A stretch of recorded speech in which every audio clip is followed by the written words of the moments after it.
Hey y'all, new day, new verses as we continue on into Matthew 11. Today verses 7 through 19 as we finish out this section. As yesterday we talked about how God will offend you. Today we're going to be talking about expectations. Here we go. As John's disciples were leaving, Jesus began talking about him to the crowds. What kind of man did you go into the wilderness to see? Was he a weak reed swayed by every breath of wind? Or were you expecting to see a man dressed in expensive clothes? No, people with expensive clothes live in palaces. Were you looking for a prophet? Yes, and he is more than a prophet. John is the man to whom the scriptures refer when they say, "Look, I am sending a messenger ahead of you.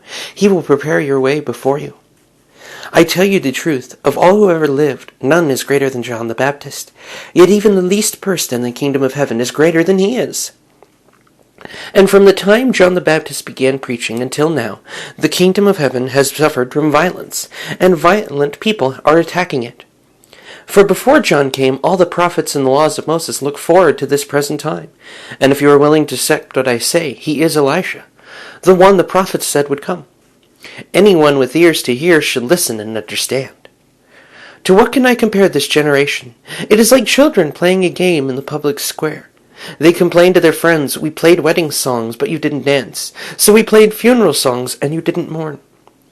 For John didn't spend his time eating and drinking, and you say he's possessed by a demon. The Son of Man, on the other hand, feasts and drinks, and you say he's a glutton and a drunkard, and a friend of tax collectors and other sinners. But wisdom is shown to be right by its results. There are three little areas in here to talk about expectation to me. The idea of what people were expecting when they went to see John.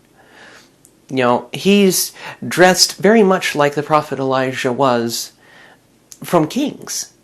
He's feeding on locusts. He's dressed in camel skin. He's very much a person in the wilderness roughing it.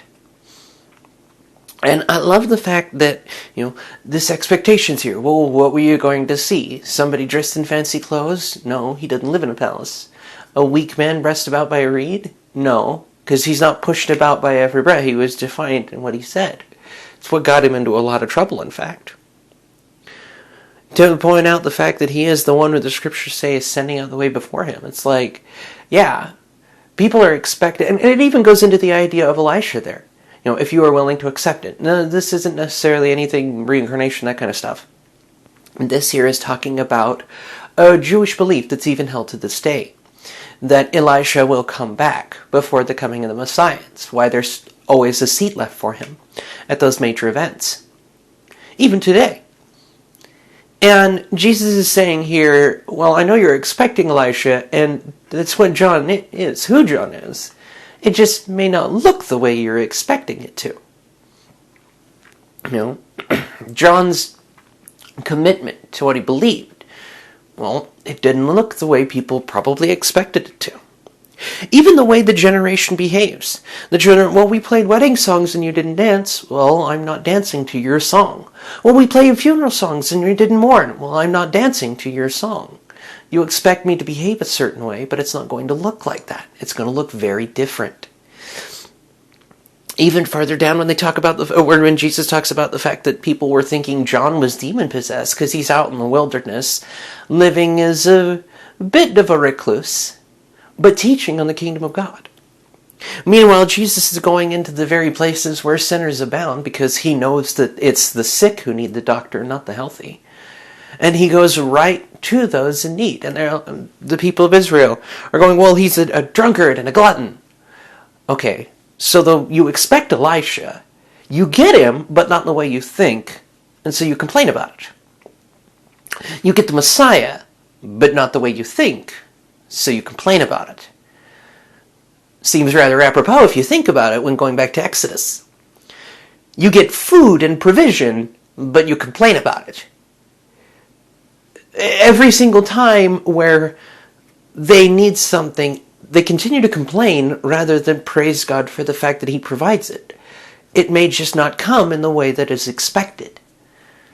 And I think that's part of the problem we see in Christendom today, and kind of the core I wanted to get to it. The expectations we put on God and on others can cause us to fall away.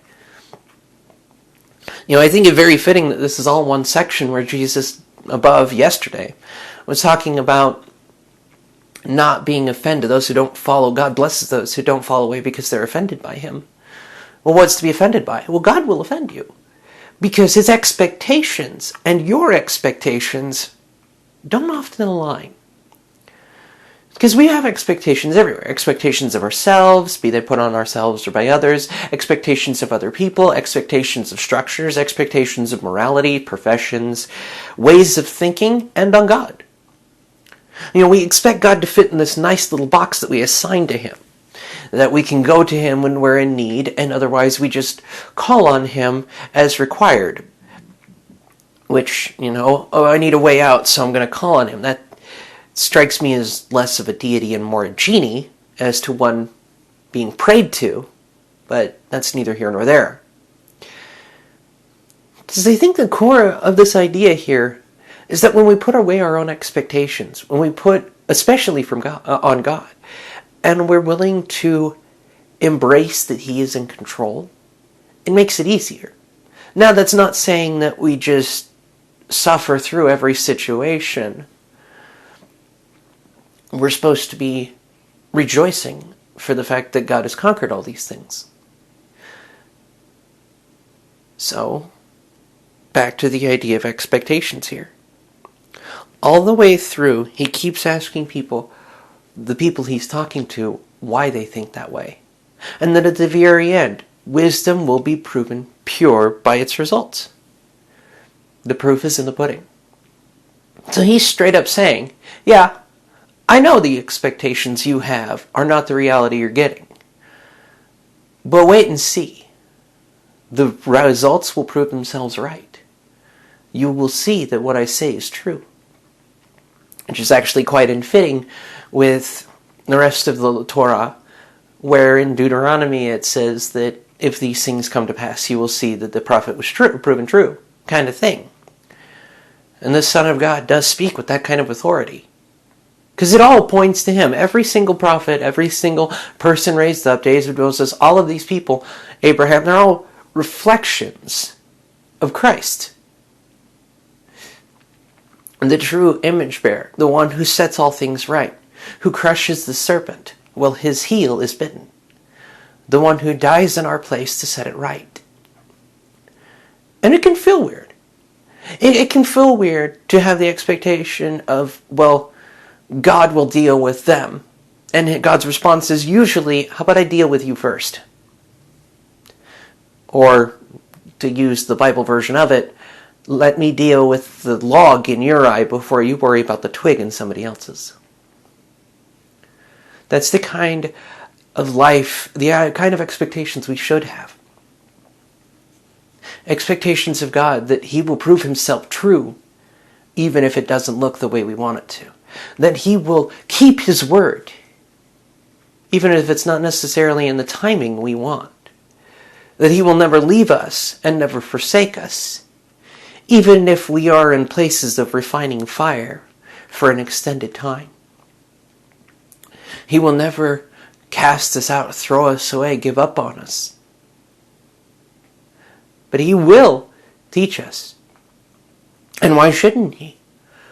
We're glad when our parents help us become better people. Should we not rejoice when our true Father in heaven helps us become real people?